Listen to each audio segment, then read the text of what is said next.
Bem-vindos ao 7º episódio de Physicast, um podcast focado na física no mundo pop. Hoje nós vamos analisar o filme Steam Boy, de 2004, de ninguém mais ninguém menos que Katsuhiro Otomo, o criador de Akira, um dos animes mais clássicos da cultura japonesa. Bom, logo no início do filme, nós temos a cena de uma máquina explodindo, porque os funcionários adicionam muita pressão e as válvulas não aguentam. Você pode explicar por que isso acontece, Marina? Sim, com o aumento da pressão, essa pressão ela exerce uma força sobre essa máquina. E essa força ela supera o limite e é por isso que a máquina explode. Como assim? É que nem uma seringa, essa seringa que vem com remédio. Quando a gente tampa uma das extremidades e fica pressionando a outra, vai chegar no momento que a gente não consegue mais, né? Mas suponhamos que a gente consiga continuar espremendo e do outro lado a gente continue obstruindo o buraco. Vai chegar num momento que essa seringa ela vai explodir. Por quê? Porque as moléculas do ar presente naquela seringa, ela vai precisar de um espaço maior do que aquele que está sendo fornecido.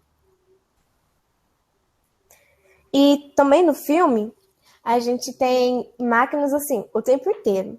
Então, fala um pouco sobre essas máquinas, Lucas.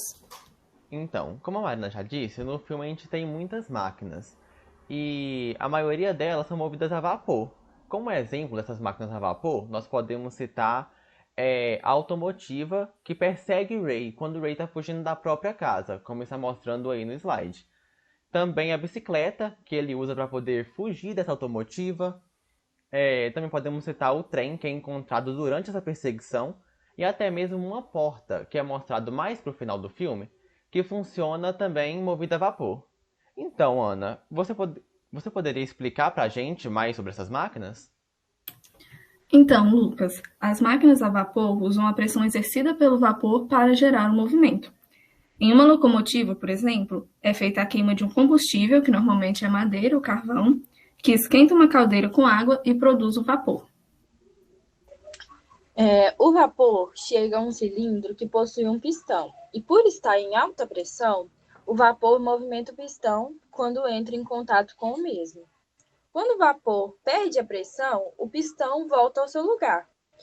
Esse movimento do pistão é o que faz a locomotiva, como as mostradas no filme, funcionarem, e é através delas que fazem um sistema chamado biela-manivela. E eu também lembro que no nosso filme, no nosso livro de física, falava que a energia cinética dos gases estuda o comportamento das partículas do gás, aplicando as leis da mecânica ao seu movimento. E também justifica a pressão, a temperatura e até mesmo o volume do gás.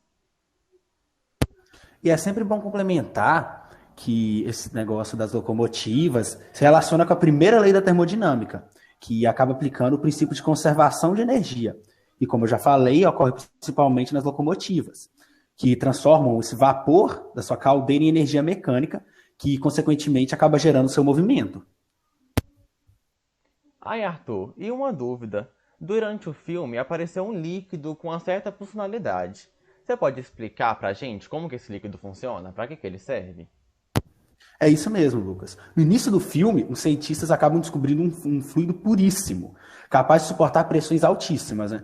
E esse líquido, na teoria, seria capaz de criar um mecanismo que criaria uma pressão que seria o suficiente para garantir o funcionamento de uma grande máquina por um tempo muito extenso, sem a necessidade de cilindros e caldeiras. Então, Arthur, é isso mesmo? É bem por aí mesmo, Arthur. As máquinas do século XIX, como já explicado pelos colegas, usavam a combustão para gerar o vapor, e assim geravam trabalho. Já o novo dispositivo, ele gera o trabalho graças a esse fluido fictício, que suporta altas pressões e através da liberação dela gera o trabalho. Já trazendo para um paralelo com a realidade, esse fluido poderia ser o hélio superfluido, que se comporta como se a viscosidade fosse nula, e uma transmissão de calor muito elevada. Para quem não sabe, a viscosidade de um fluido ele serve para saber o quanto ele se deforma quando uma tensão é aplicada sobre ele. Em condições extremamente especiais, Um fluido pode se comportar como se tivesse perdido totalmente a viscosidade. E isso é muito legal, porque se um fluido perde a viscosidade, ele não perde energia por conta do movimento. Então imagina a água descendo o rio sem perder velocidade, tão rápido como se tivesse caído da cachoeira. Isso fluiria de forma perfeita.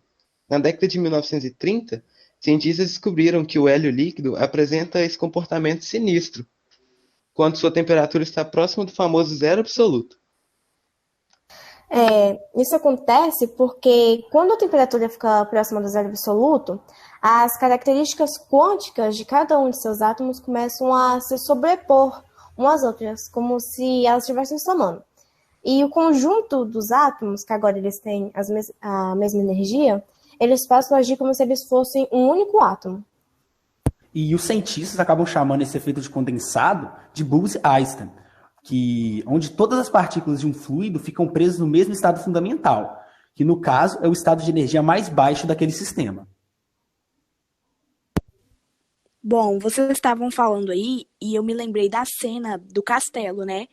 Que é, inclusive, uma tentativa deles fazerem o ciclo de Carnot, que é baseado na compressão e liberação de pressão pelas válvulas através do vapor. Porque eles queriam uma máquina térmica com 100% do rendimento, uma coisa assim que é meio impossível de fazer, porque sempre perde rendimento, sempre perde alguma coisa. Inclusive, Carnot, que foi o físico que estudava esse ciclo, que trabalhava com máquinas térmicas, ele criou esse ciclo, o ciclo de Carnot, foi durante a Revolução Industrial, né, Maísa?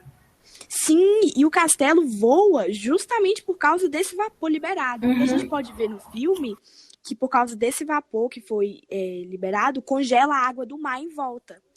Isso aconteceu porque, como um dos personagens disse, se eu não me engano foi o rival dos Steam, o Robert Steve, que o vapor comprimido a uma alta pressão abaixa muito a temperatura e isso é capaz de congelar as matérias ao redor quando ele é liberado. E isso acontece porque se trata, na verdade, de uma transformação adiabática, né? Esse gás estava comprimido naquela bola, uma pressão muito alta.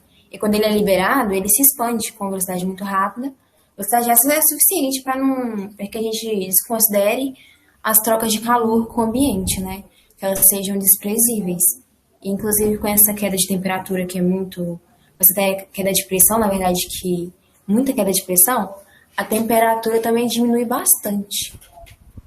E a gente vê isso quando aquele cara louro, que inclusive na dublagem brasileira é o mesmo dublador do Capitão América, que ele tá lutando com o Ray, e o Ray abre a válvula perto do rosto dele, e sai um jato de vapor no rosto dele, e formou a crosta, uma camada de gelo, que instantaneamente quebra e cai logo em seguida. E é uma cena que a gente pode ver o vapor se solidificando, e é um exemplo de uma transformação gasosa, que é a famosa ressublimação. Acontece algo parecido também lá pro final do filme, quando esses vapores que saem descontroladamente do castelo, eles perdem muita pressão, então eles, como eu disse, vão perder muita temperatura. Ele faz um trabalho, para efetuar esse trabalho externo, ele vai ter que absorver energia do ambiente, e ele chega uma hora que ele se congela. Inclusive, um garoto toca, ele vai congelando tudo ao redor. Chega até a invadir uma casa, que o menininho até toca e esse gelo cai. Também eu acho importante a gente poder citar que existia uma máquina parecida com essa na vida real no século I, que foi criada por Heron, que tem o mesmo nome, conhecida como a máquina de Heron, né? Ela tinha um mecanismo de 2 válvulas que o vapor passava por elas e formava esse movimento, que transformava essa energia do vapor em um trabalho. Não era um trabalho muito grande ou útil, a princípio, mas é parecido. E também não era capaz de suportar e armazenar uma pressão infinita, né? Porque nenhum dispositivo é capaz de... Como é que fala? É capaz disso na vida real.